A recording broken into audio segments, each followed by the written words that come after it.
Hey neighbors, Kevin here with etrailer, and today we're going to be taking a look at and showing you how to install TorkLift's frame-mounted camper tie-downs for the front on our 2025 Toyota Tundra. So if you're like our neighbor today and you're wanting to take your Tundra out and have that in-bed camper in it instead of towing one behind you, then camper tie-downs like our frame-mounted ones that we're installing today from TorkLift are going to be an essential component. Now, along with this, you will also need to pick up some turnbuckles, and that's going to make that connection right on these hooks right here up to the mounting points on your camper so that you can fully secure it down.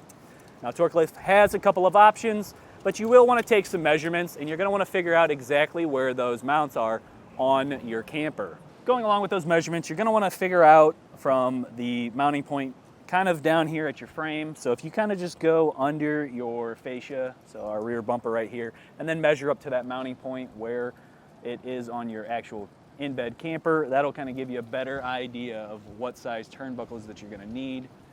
Along with that, if your camper sits further out, maybe it sits over the bed rails, you can also extend these as well by simply pulling out the pin and clip and going into that second hole. So that's going to give us about 4 more inches of room here so that we have it sitting out further and we can make that connection nice and straight. Now, if we don't want to have this in, maybe we're done with our camper, we're putting it in storage and we want to put these away, you can easily slide it out, put it to the side, maybe just set it in your garage and be good to go. That way it's not out there and getting damaged or just kind of getting worn down over time due to the weather. As far as the installation goes, if you have a non-TRD model, it will be super simple for you to easily just get those brackets right up into place and bolt them down. The rear is especially easy because all you're doing is unclamping some factory bolts right at your hitch and frame and then sliding in the new brackets, tightening it all back down. Now, if you do have a TRD model, we're going to show you exactly how to get to the body mount bolt so that you can remove that. There's a little rubber piece that's going to be right in your way if you have the TRD models for the top bolt on our front frame brackets that you'll have to remove. That way you can actually get to them, tighten it fully down, so that way your bracket's nice and secured to the frame itself, and then you can pop that right back into place and be good to go. Now, if this is something you don't feel like you could easily do yourself at home, then reach out to us and use our dealer locator. It'll help you find a shop within your zip code so that you can get these installed with no problem. Starting out our install, I'm going to work with the front tie downs first, and I'm going to pop out 2 little covers. We've got one right here behind our body mount, and we're going to be fishing some bolts through here. I'm just using like a little tiny flathead screwdriver to kind of get up under there. Then we can try and work it out. It's got a couple of clips. There's like one on each side of it, so it can be a challenge if you're not hitting those clips to kind of compress them. And if you're really having trouble, once you get that small one in, you can also come back with a bigger one and then pry it out more. There we go. And we're going to also pop out this one right here as well. So I'll get my little one in there first.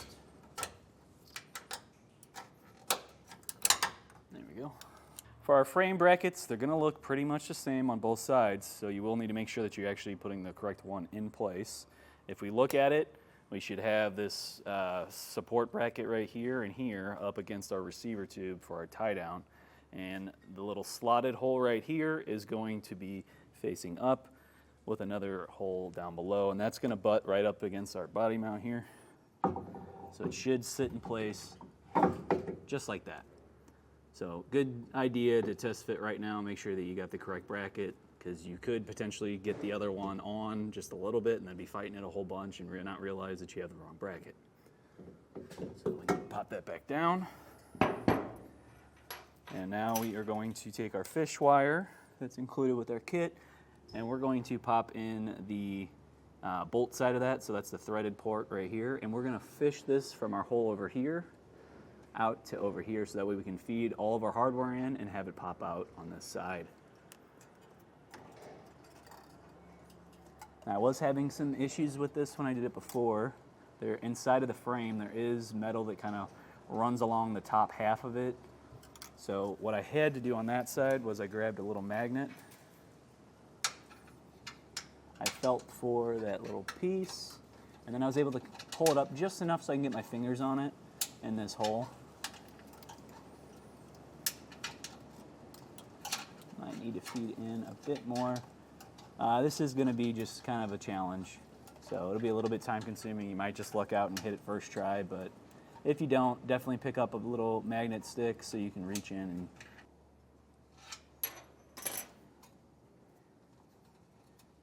so now with our second one, we're going to come through this back hole right here and right out the center. So our hardware is going to be a hex bolt, one of these split lock key washers, and then also a spacer block. So we can throw that on and then thread it into our fish wire. And then once we get that threaded in, we're actually going to pop that hardware off a little bit so we can snake it through. Then once we're in, we'll use our fish wire to pull the bolt up into place. And we'll do that same thing over on the top bolt that we put in as well.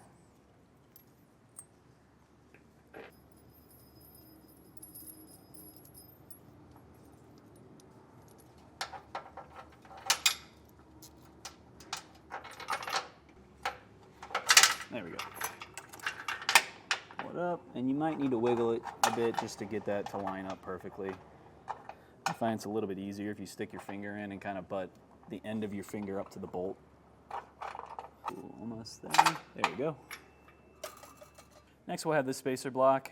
There's going to be two sides. On the side where you can see the nut pressed into the spacer, you're going to want to have that facing towards the rear of the truck. So as we slide this up into there, it will be facing back because we're going to stick our smaller hex head bolts right through that, along with a split lock washer and a flat washer. One thing that they say to do later on is to pop in this bolt, but once you have the bracket in place, it's a little bit harder to do, so you might as well just throw it in right now. Slide it up, and then once you see that bracket, you can put this on with that split lock washer and flat washer to help hold it in place.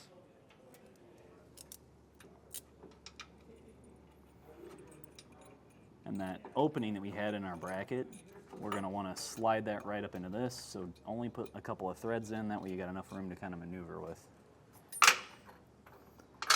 Pull our bolts back up, and then we will fish our fish wires through the bracket itself.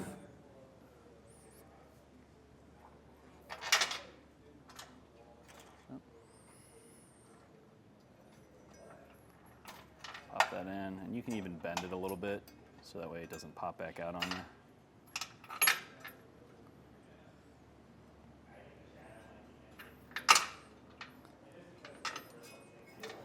you. And as we go, you'll want to pull up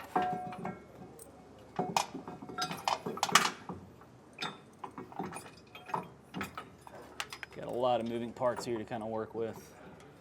So you also got to get it through these bolts.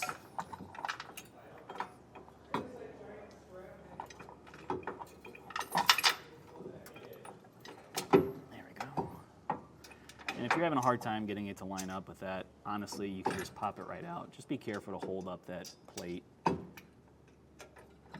like right now, we're fighting this when we could easily just put it on last. So I'm actually going to do that right now. We'll just pop that right back off. I'm going to push up on that bracket from below. And then once I seat my actual frame bracket,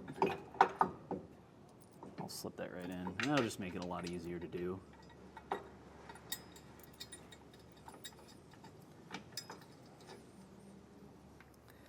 Now we'll fish our bolts out, and what I like to do is just use my fingernail and press against the bolt to keep pressure on it so that way it doesn't slip back out. We can pull our fish wires off.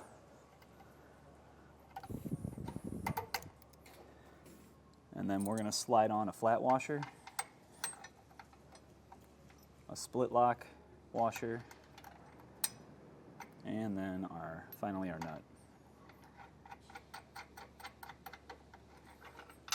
Now on this other one, it is going to be hidden behind our body mount, so we are going to have to get inside our vehicle, and we're going to get a wrench on the bolt that's right here up top because it's hidden behind the rear seat, and then we're going to have a wrench down here to take this nut out.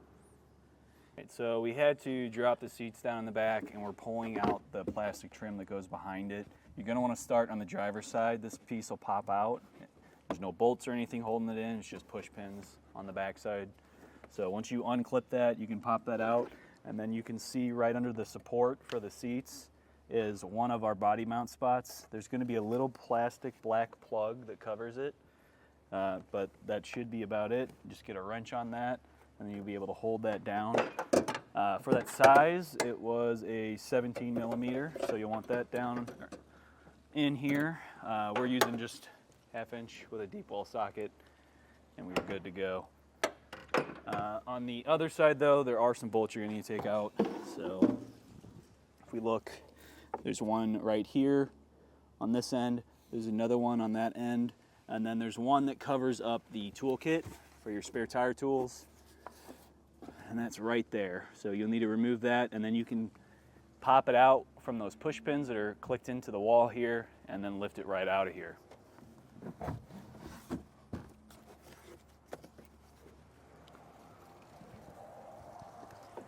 So our other body mount cap is right under this brace as well, but unfortunately on the passenger side we also have our jack, which is welded into all that framework. So really can't see the body mount. You'll have to just feel for it. Get your hand in there. Like I said, it's directly below this brace. I also popped out this wire harness right here just to give myself a little bit more room for my wrist.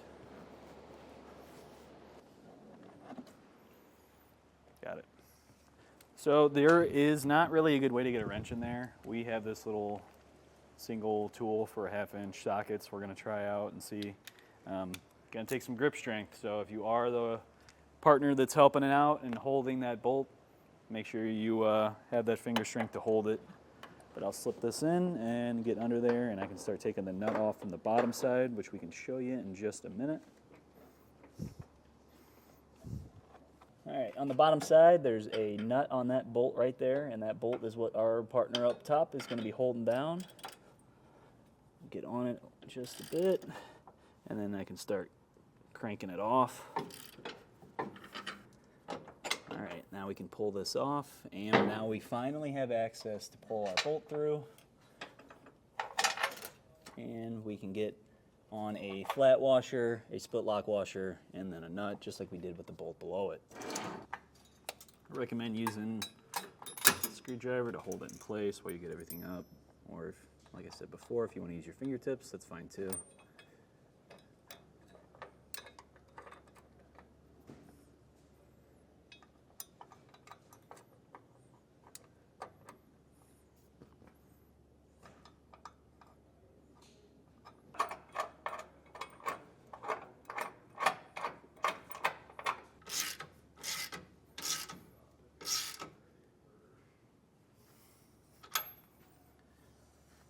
Now for our last bolt, we'll throw on another flat washer, split lock washer, and then a nut.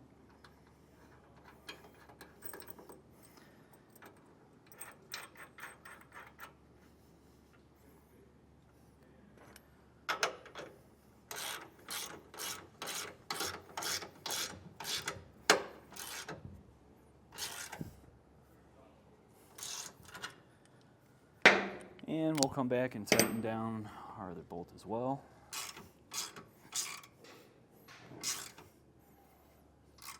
All right, with these all snugged down, we can come back and torque them as well.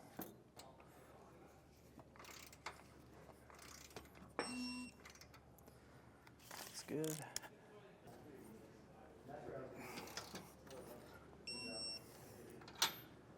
Once we have all of our hardware torqued down, we can put our body mount back into place, and we can do the same thing over on the other side. Now that we have our tie downs installed, I'm just reinstalling all the plastic that we removed. Make sure that you fully tighten all those bolts down, and this will all just clip right back into place. Pretty easy. All right, last part here. If you still saved that little rectangle piece that we popped out so that we could fish our stuff through, you can pop that right back in, give your frame a little bit more protection, keep bugs, water, any kind of other stuff out of there. And then we can pop in our arm here for our mounting point. This is going to have a pin and clip that will push right through to secure it. And that'll do it. Well, I think that does it for today's look at and installation of TorkLift's frame-mounted camper tie-downs for the front on our 2025 Toyota Tundra. Please feel free to reach out to us via our Ask the Experts link, a comment on this video, or a phone call to our customer service department, and we'd be happy to help you out on your journey.